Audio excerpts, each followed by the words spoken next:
But I still remember the situation where we were at 5,100 meters. It was wind blowing everywhere. You couldn't see anything because of the fog. It was like minus 20 degrees. Your heart is beating like this all the time. You cannot breathe because it's just so tough and so high there. Oh my God. It's so cold. So stressful.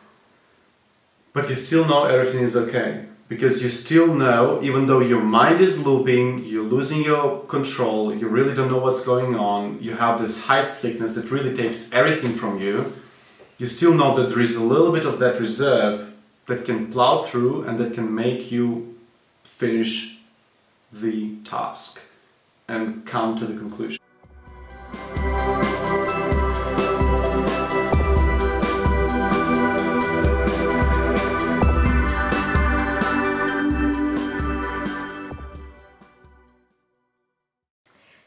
MintyMinnie. And I'm Olex. Hi! Today I'll tell you one of the scariest and most intense stories of my life, and also the lessons I've learned during that story.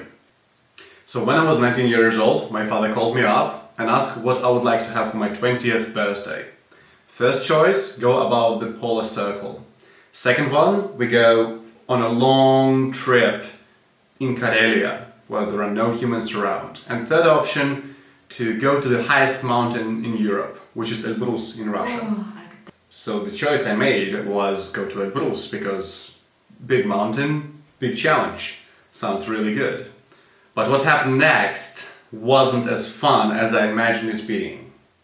So my father didn't say anything specific. All he said was, take some warm clothes, good shoes, and we'll meet you there. Fantastic.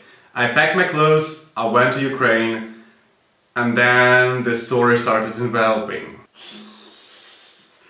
That's me on my 20th birthday. So cute, kawaii. So we went from my hometown in Ivano-Frankivsk to Russia. And we were a part of this group with a very arrogant and tough, seemingly tough leader who was boasting about how many times he went to the mountains, how cool he was, and he totally misinformed us on all the devices that we needed to have with us. The equipment that he suggested was completely not up to par with the mountain that we're about to climb. So this was the first big issue that we had. We went on this unexpected journey of about 1,400 kilometers by bus, and we did not stop at any hotel, so I had to sleep in a very, very small bus on this metal floor for 2 days, which already made my mood a little bit shaky. Whoa! Oh my God! It looks like. So this was the place I was sleeping in, between the bags on a metal floor on a dirty mattress. It looks like you're homeless. Yes, but very handsome homeless boy. Stupid boy. Another problem was that down in Ukraine it was like plus 34, plus 38 degrees Celsius. However, up in the mountains it was like minus 10, minus 15. And this extremely sudden temperature change really hit me very, very hard, and it was very, very difficult to handle this abrupt change. The mountains themselves are really, really gorgeous, and they have this very unique, unusual climate. Very rough, but very sunny. It's really something quite unusual even for Alps, right? So then we went up and up and up. So one of our friends was sleeping outside during our first station. What? But it was way too cold, so I had to sleep inside in the car. And while he was sleeping there, a cow approached him at night and started eating his backpack and munching on his feet. And he had to like throw like... It's so stupid. Poor him. Because the cows like roam wildly in these mountains, they have no control over nothing, so that's really fun, hilarious. So after we slept, right in the morning, next day, we started our ascent to the glacier. And we slept there for about 7 days on the ice. Oh my God, I definitely can't survive for the first day. But this is not the worst part. The worst part is coming. It reminds me of Himalaya. Yeah. It's very similar to Jujago when I went there. So the mountain we are talking about is Elbrus. It's 5,642 meters high, It's an old volcano mountain right at the edge between Europe and Asia. And it's being called the highest mountain of Europe. That was your birthday gift? That was my birthday gift. So, since we were ill-advised by our so-called leader of the group, whom we paid money to help us out with the organization of this event, we had too many things with us. And we had all the wrong things with us. So as you can see, my equipment is totally not on the level to handle minus 20 degrees Celsius. I don't have any protection for my neck against burns. And my backpack was 40 kilograms heavy. Because my father took 3 analog cameras with him, including the lenses and the food and the backpacks and everything else. Now imagine climbing from 2,700 meters to 3,000 and then to 4,200 meters, all in one day with a 40 kilogram backpack. That was my first introduction to this rough environment of Caucasus. I already feel so stressful of hearing that. So the problem was that my father didn't feel so well and I had to help him carry his backpack, then come down, carry my backpack and do it a couple of times. And while I was going up, my body really gave up. My heart was beating very fast like this. Literally. I was losing my breathing. I could not concentrate. I really was losing my things because it was really cold and very, very difficult to us. With this height sickness that I got, it's very weird. First of all, you feel very weak. Second of all, you have this perpetual, looping thoughts. For example, you say one word over and over and over again. You cannot stop yourself from thinking this word, and you sort of become psychotic, and you cannot really concentrate on anything anymore. It's really, really bad. And I saw one lady, she just really got the height sickness. She sat down and she was laughing. There were ladies there? Yes. Oh my god, respect it, girl. So that lady just sat down on this 5,000 meter elevation and she was laughing for 1 hour. Oh my god. She couldn't stop laughing. She was just laughing and laughing and laughing until some very experienced mountaineer came to her, gave her some pills and took her straight back to the camp, down so she can get more oxygen because she was losing her mind. I guess that was kind of brain damaging. Yeah, it's so weird that you almost become as close to death as possible because you start losing yourself in this very weird state of being that you never experience in a normal day life. So that's the beautiful, gorgeous glacier we were sleeping on. Look how young and handsome I am. Kawaii! Yes. Oh my god, it looks like... How old were you? Teenager was? I was 19. But you look Turning 20. You look like 15. Yes. Sorry, 50. I can definitely not act like you like that. I'm gonna be oh man. So the idea was that we go to this Priut number 11. This is a so-called station where we put our tents and we sleep there. We get acclimated to the height and then we go up a little bit, we go down, we go up a little further, we go down and then we go up to the peak.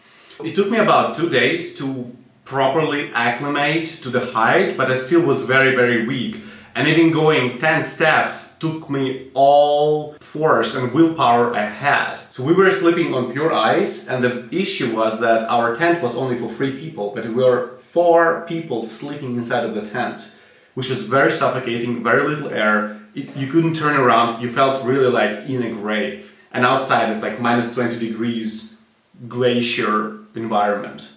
Also another problem, my father heard this rumor that above the elevation of 4,000 meters, the meat that you are eating does not give you any energy, it takes more energy from you to process. That's why you should avoid all the meats with you. So all we had with us was porridge and karkade, which is hibiscus tea from Arabic countries for 7 days. Was that just the rumors or truth? I'm not sure about that, but that could be true. That could be true because some other guys were eating meat, but yeah. This was the view on the mountain from our base camp. It was really nice, but the issue, as I said before, was so difficult to even get out of the tent to get food because you were so weak and the heart was pounding like this all the time. Even at night I would wake up like try to breathe deeper, but my heart was still pounding like this. It was very, very exhausting to go from 0 degrees. So this one is pretty interesting because the flask that my friend is holding in his hands has been taken from a Soviet jet fighter and it's called the Catapult. It's like a little flask, 1.5 liters big, where pure water was stored in case the jet fighter crashes somewhere and he needs the pure water to survive. That's so cool. And it has like a silver coating to protect it from getting bad, right? So we put the strongest alcohol that we found in it in order to just keep ourselves warm and, you know, it's just fresh environment. That's an important thing. Oh, for fun. That's me after drinking this horrible drink. Oh my god. Your face was burning, looks like. Our equipment was not good enough. I did not have any protection to hide my face from this very bad environment. So on one side, my face was burned by the sunlight and really, really, really damaged my skin. From the other side was this ice cold, minus 20 degrees frozen wind that was just burning my face. Did you do some lip injections? Yes, this is how you look like after ascending the mountain. Oh my god, poor father. I had to sort of find any thing that I could find and just try to hide my face, but it did not work at all. It was really difficult. So another big problem, after 3 days of us being there, before our ascent to the highest peak of the mountain, the wind started blowing even stronger and we were covered in storm that did not go away for 2.5 days. So crazy. So all of a sudden, the wind is like plus 40 meters per second.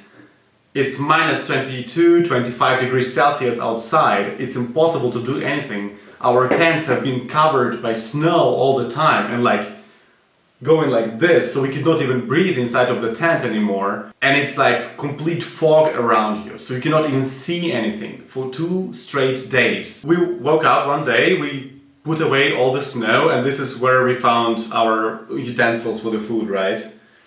And we actually tried to ascend to the mountain on the 3rd or 4th day, where I got acclimated and it was pretty good. But it was so bad, the storm was so bad that at about 5,100 meters elevation we said, no, we have to go back because it's just very life-threatening to continue the ascent. A good tip that I can give is that once you go up the mountains and you have this very heavy load, you have to find very specific optimal rhythm where you just have this right type of rhythm where you don't get too tired but you still go on, because if you change the rhythm while ascending the mountain you will really get extremely tired very, very fast. So this is one big tip for you if you want to do the same thing as I did. I don't. The other problem was the toilet. It looked like this and it was basically placed on top of a really high cliff. So you looked down and it was like 15 meters of just falling. And it was like a little hole in the ground. So every time you had to do anything, the wind was so strong that it was blowing everything just back at your face. And you couldn't really do anything. I just can't stop of thinking like all the bad situations there. Yes. It's like, I mean, I can definitely not pee there, and I can imagine you guys like get all the things back to your guys' faces. It was so funny. Some people were running out of this toilet and the toilet paper was just chasing them with the wind. Like, come back! The temperature dropped, the wind became extremely strong and we had to get out.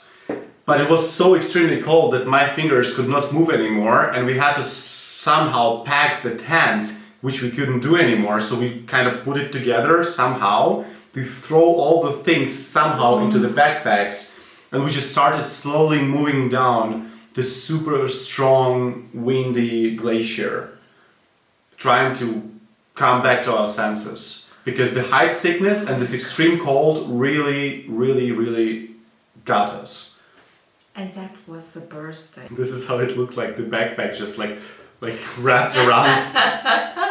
The tent was wrapped around the backpack, you know, somehow. Like just to put it together. It was crazy. That's Oh my tent. god, it looks like 100 kilos. And the funny thing is, I even cut my hand on one time and I didn't even feel it at all. It was like bleeding really strongly. I took a picture of it after that, after I already like worked with it, but I didn't feel anything. Horrible. And this was my first food after this horrible 7 days in the mountain. Sorry, I feel bad for you, but I just can't stop laughing.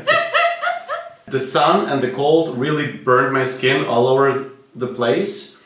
And I couldn't smile, I couldn't eat even, because all my lips and everything was just broken and bleeding all the time. And it was really stupid situation.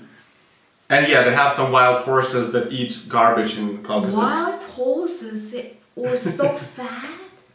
Yeah, they have garbage to eat. After that, we also ordered some salad and bread, and this is what they brought us, which I think was very like minimalist style. It was like half a tomato slice. This kind of food looks like no one wants to even go to there. Yay, Russian cuisine! But the bread was like so big, you know. So we got down the mountain, and then we slept a very blissful sleep at the Azov Sea in Ukraine, and it was one of the most good experiences after all these horrible things that happened. That's me. Oh my god. Who are you, sir? Who are you? But it's funny because my hair even got like really like almost blonde from the UV light that was up on the mountain. I don't think people are gonna say this is you. Yes, it is. But it didn't stop there. In 2 days, I decided it was a good idea to join my uncle in another trip in Carpathian Mountains. And all I took was my Vibram 5 fingers on a very hard trip with our friends. The trip was basically 28 kilometers in the Gorgane mountain range in Carpathian Mountains that looked almost entirely like this. It was a lot of very small stones and my shoes were with very thin soil. It's like Vibram 5 fingers, you'll understand. So at the beginning it was okay, but after a couple of hours of walking on these stones, you really start feeling every stone. And then the pain becomes absolutely unbearable. Being so destroyed by the other mountain, this was no fun at all. And I had no spare shoes. That the more you walk on these stones, at a certain point you reach the peak of your pain and the pain does not become more. So then you can walk for another 15 kilometers, experiencing agonizing level of pain in your legs and still be like, okay, it's not gonna get worse. It's already very bad. And you just move on and you continue walking and just try to take your rational mind and put full control over your weak little brittle body. Why? I feel so anxious and angry. Because this is what real men do. After this trip, my body was so ruined.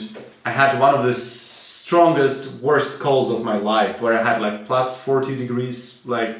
Niemand hat dir gesagt? Ich habe erwartet, es wird like 10 Kilometer in Berge sein, aber es war 28 Kilometer in diese... Never trust this.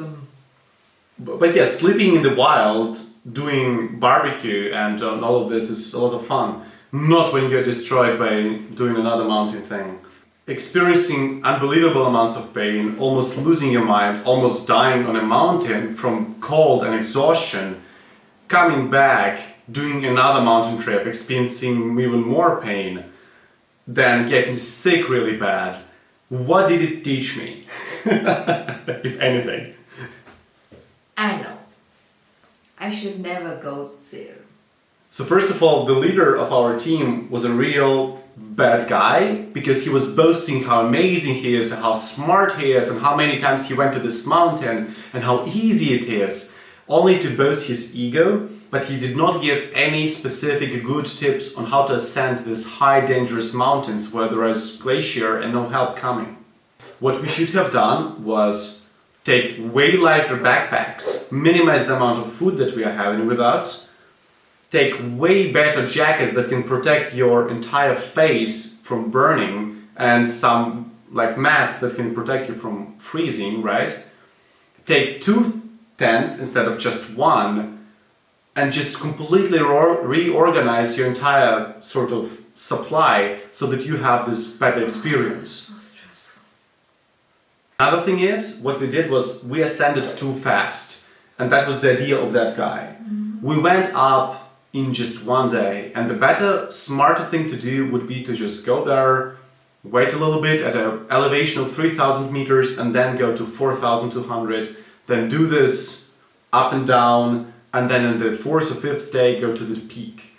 That would be a smart thing to do. But going from like 0 to 2,000 in 8 hours by car, and then going to 4,200 by foot, and one day basically, like less than 24 hours, that's a very stupid, dangerous idea. So you guys should do this step for step. So lesson is, don't trust people, even if they seem very experienced and confident. Don't trust them on their decisions, because they might lead to some bad consequences. Another thing is, management is extremely important. Good leaders that listen to other people, how they feel, what they do, is very important indeed.